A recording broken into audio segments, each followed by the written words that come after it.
Hey guys, welcome back to today's video. Today is Wednesday, June 23rd, 2021, and today we're going to be taking a look at the New York City mayoral election results from last night. Now, if you didn't join my live stream, I was covering the primary election results amongst the Democrats and the Republicans, and we actually found out that last night was a pretty good indicator, a pretty good match to what the polling data had suggested, pretty much how we expected the race to start out, and sort of gives us a better idea of how it's going to end. In the Democratic primary, we saw one major announcement of Andrew Yang saying that he is conceding the race for mayor of New York City, with Eric Adams, Maya Wiley, and Kathryn Garcia all in the top three. Now, we don't have an eventual winner yet because the ranked choice voting does not start until June 29th. In addition, there is some issue with the absentee ballots that need to be counted a little bit later on. But with Andrew Yang's performance at 12%, despite him being the front runner for a very significant period of time, he, unfortunately for his campaign, had to drop out last night, saying that there was no technical way to victory, that he simply couldn't get there. Looking at the number of candidates left, even if he received, 75-80% of the votes, it would just barely be enough to put him even in contention to move forward, which means right now, standing at 11.7%, he would need a lot of the second choice vote from all of these candidates. He would need them from pretty much the remaining ones, with just a few exceptions. And that seems close to impossible, considering that opinion polling data seems to suggest that many of these people voting for other candidates have their other picks lined up. So for Andrew Yang, it seems this is the end of the road for the mayoral campaign, but for Kathryn Garcia, Maya Wiley, and Eric Adams, it's still anybody's race. And when I was covering this race, one thing that I did notice was that the turnout levels seemed a little bit higher, and I found out today that this is the highest level of turnout in the mayoral election in the entire 21st century, at least in the primary. 798,000 votes in 2013, that primary, which was not necessarily, I would say, as publicized, but very contentious, had over 600,000 votes. So this surpassed 2013, in which the incumbent mayor Bill de Blasio was chosen as the Democratic nominee. On the Republican side, not much to see here. Curtis Sliwa ended up winning with 71.9% of the vote to the Republican opponent, Fernando Mateo, at 28.1%. But taking a look at these turnout numbers, just 51,000 votes amongst Republicans in the New York City mayoral election versus 798,000 in the Democratic Party mayoral election in the city of New York City. So looking at what's going to eventually unfold in New York City is that there will be an eventual matchup in the general election. But before we get to that point, we still don't know who has won the New York City primary race. Looking at the opinion polling data, I found this to be quite interesting, quite correct in terms of its actual results. Let's take a look here. Right, let's take a look at what the results predicted amongst the amount of support that these candidates were supposed to receive. I'm going to go ahead and go with the first past the post polls, and then we'll talk about the among those supporting a candidate, but overall, it gives us a good indication. So, as you can see here, in the first past the poll numbers, that Adams, Eric Adams, the frontrunner leading up to the election, ended up getting a pretty significant portion of the vote in the opinion polling data. Let's just go ahead and stick with the drawing tool here. And you can see here that he gets roughly 26, maybe 27% of the vote, right? And I apologize for my poor handwriting. I'm writing on a trackpad, so I apologize for that. But then you have Maya Wiley. Oh, that was a mistake. But Maya Wiley here at 1%, 22%, somewhere around there, which is pretty good. And then you have Kathryn Garcia, who seems to be somewhere around, I would say, 18% for her, so 18%. And then you have Andrew Yang, who's somewhere around 12% on this scale. So that's where you should be looking at. Yang at 12, Garcia at 18, Wiley at 21, and Adams at 26. Well, looking at the results, they actually were pretty spot on. Yang at 12, that was correct. Garcia at 20 versus 18, not a big difference. Wiley at 22 versus 21, not a big difference. And Eric Adams actually does better than what the data suggested. And if you look at the amongst those supporting a candidate, it actually gets closer to the reality. You can see here that he's nearly at 28% of the vote. And then you can see that Maya Wiley is around 24%. Garcia is at 20, and Yang seems to be at 13, 14. So What I see here, number one, is that the polling data seem to be exceptionally accurate in the first round preliminary data. But we actually know, since it's ranked choice voting, that this will not be the final results as they were back in 2013 and other elections. And the betting markets have turned to predicting who will be the eventual winner.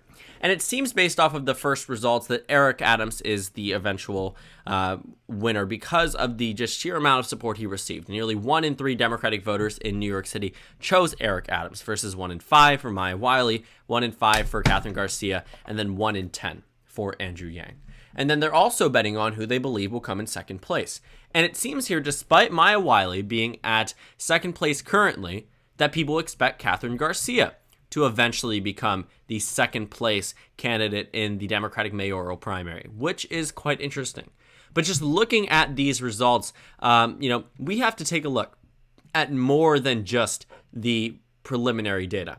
We need to take a look at how the ranked choice polls have told us what's going to happen in the eventual matchup. So let's take the most recent one. In Data for Progress, we see here that the numbers seem to reflect what the average tells us. Adams ahead, Wiley in second, Garcia in third, and then Yang at 12 in fourth place, and then the rest in single digits. Well, as you start to pick away and eliminate and finally reach the final four, around round number 6, when you're faced with the final 4 candidates, Eric Adams jumps up to 32, where he stands now, Garcia at 26, Wiley at 27, and Yang at 15. Well, you see now, you disperse Yang's votes. 6% goes to Eric Adams, 5% goes to Garcia, and 4% goes to Wiley. Well, since it's a tie, they asked the question in the eventual runoff between Eric Adams and Wiley, or Eric Adams and Garcia, who would you rank higher? It seems Garcia would beat Adams, but Wiley would lose to Adams. Adams would beat Wiley. And then if you look at some of the other data, though, this seems to be a little bit of an anomaly, where in almost every head-to-head matchup, Eric Adams seems to be defeating his opponents. Whether it's Wiley, whether it's Yang, whether it's Garcia, it seems to be a consistent trend. And then when you take a look at the Ipsos poll as well, same story. Now, it was interesting, though, that Ipsos poll predicted that Andrew Yang would make it into the final round and still lose.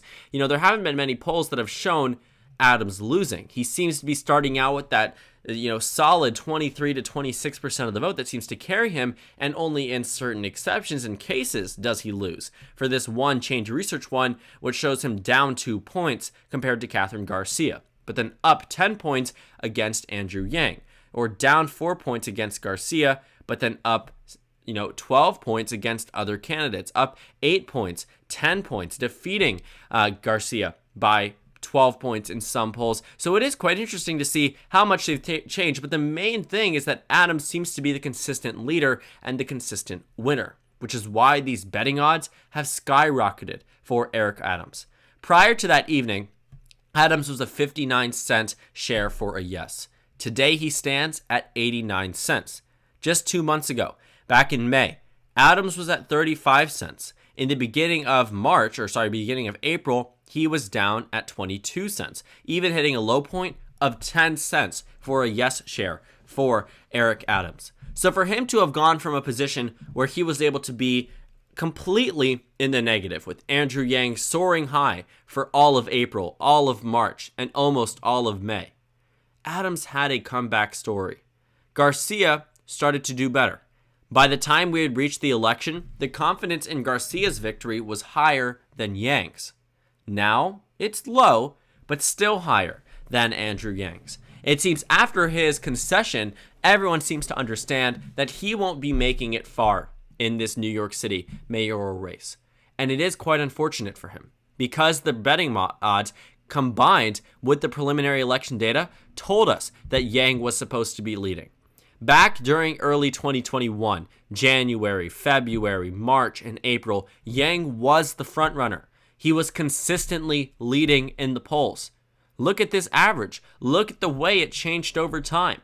Yang went from being at a high point of 35% down to being around 12 points on the day of the election.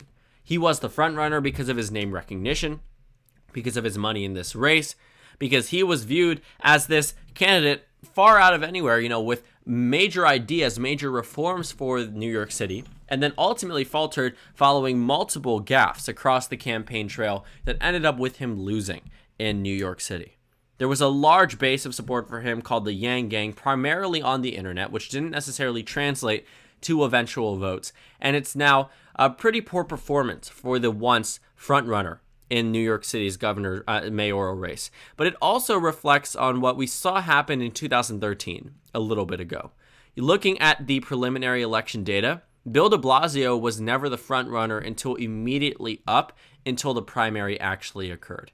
If you're taking a look at how the Democratic primary actually went, Bill de Blasio started out in 4th place. He wasn't supposed to be this candidate dominating based off of the results. In fact, his major opponent here, the last name being Quinn, I'm going to try to find the name, Christine Quinn, the Speaker of the New York City Council, started out with large advantages, sometimes polling from the 35 to 40% mark. But by the time we had reached the election, this frontrunner started to dissipate.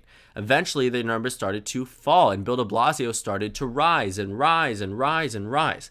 And by the time we reached the eventual election, the results were clear. Bill de Blasio won 41% of the vote across the state.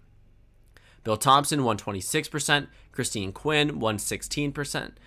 Bill Thompson won 26, Christine Quinn won 16, John Liu won 7, Anthony Weiner won 5, and the rest were below 5%. The turnout was 691,000 votes, roughly, 1 in 5, 1 in 4 people voted that were eligible to voted in the primary. It's up to around 26%, with over 750,000 votes cast in the Democratic primary in 2021. But the reason why ranked choice voting was implemented was to prevent a situation with a Bill de Blasio victory. While it was competitive, and while Bill de Blasio seemed to be taking it away in terms of the plurality leading amongst the opinion polling data, he only won this election with 41% of the vote. That's what the Democrats want to avoid, where someone could win just 41% and because of the vote splitting, ultimately end up winning the primary. They want to make it seem fairer. They want to make it in a position where you would actually see the election go on and on and on until somebody gets an eventual majority. In fact, the betting markets have started to bet on how many rounds it will take for someone to reach 50%. The opinion polling data seems to suggest anywhere from 8 to 12, and it seems on PredictIt that it's a choice between 9 rounds or 13 rounds. A choice between eliminating, 7, 8 candidates versus eliminating 12 candidates, or eventually 13 candidates if it needs to go on further and further. But it seems that people are confident that there will be a strong lead for Eric Adams, enough that he will be able to become the next mayor of New York City. Notice that the Republican is at 4 cents because Republicans simply don't win in this race. While 2013 was the first time that a Democrat won here, it says since 1989, that's likely here to stay. The reason why Bloomberg was able to win in 2005, it was pretty much an anomaly. I mean, you're talking about someone who won in 2001 and was able to win, ended up doing a good portion of significant portion of the vote, despite him flip-flopping parties multiple times. In fact, if you recognize his name, it's because you should. He ran for president under the Democratic Party in 2020, placed around 4th place, 5th place in the eventual results. But Bloomberg, very rich man, very well-known name, ended up winning in New York City. 2005 rolls around, he wins. 2009 rolls around, he switches to be an independent and wins. He was allowed to because of how the New York City term limits changed, so he was allowed to do this, but he could not run after this. So 2001, 2005, 2009, Bloomberg was in office, eventually became a Democrat, but it's not fair to say he was an elected Democrat because he did start out serving as a Republican. And then in 2013, Bill de Blasio came around and the city itself started to revert back to its traditional Democratic history, with the only part being Staten Island voting for the Republican. 2017 rolls around and Bill de Blasio gets 66.2% of the vote. Now his opponent, Nicole, I believe, Maliotakis, ends up becoming a representative. She ends up becoming one, entering into office in the 11th district, and she wins here by, a pretty, I would say, good amount. She wins by with 53% of the vote to 47%, defeating a Democratic incumbent, one of the major losses from Democrats across the United States. So it was a pretty close race relative to, if it was a Republican landslide, but keep in mind she was defeating a Democratic incumbent. So the 2017 New York mayoral race was a stepping stone for her, but the main takeaway is that Bill de Blasio defeated an eventual representative by an overwhelming large amount simply because of how partisan New York City is.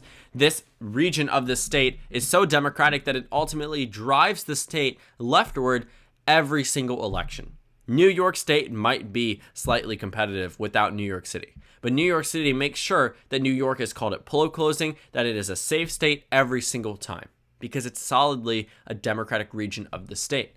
So that's exactly why we know whoever wins this Democratic primary will eventually become that nominee to win the election.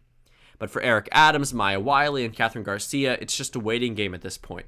They said that they won't release the vote counts until June 29th.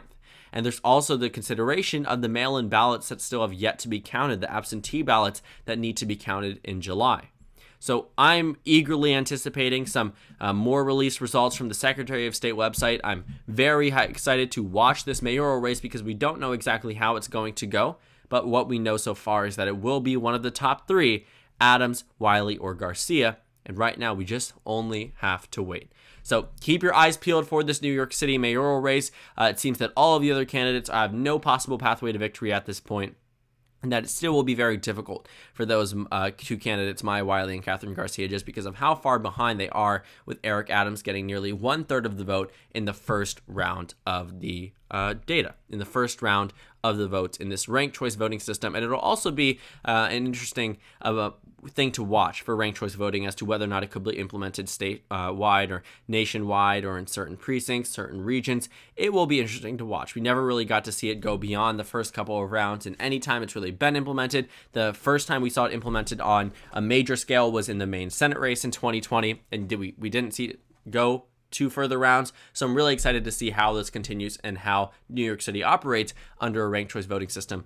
for the future. I think this will be a great way for us to test out whether or not this is something we want to move forward with in the future, and it'll just be interesting to watch. So thank you guys so much for watching this video. Make sure to comment down suggestions below. Subscribe on the left if you haven't already, and check out the Instagram and Twitter. At the bottom left of the screen, there's also a Discord server for you to go ahead and join. On the screen, there's a video you can watch and a playlist for my 2021 election analysis videos. Again, thank you guys so much for watching, and I will see you all later today.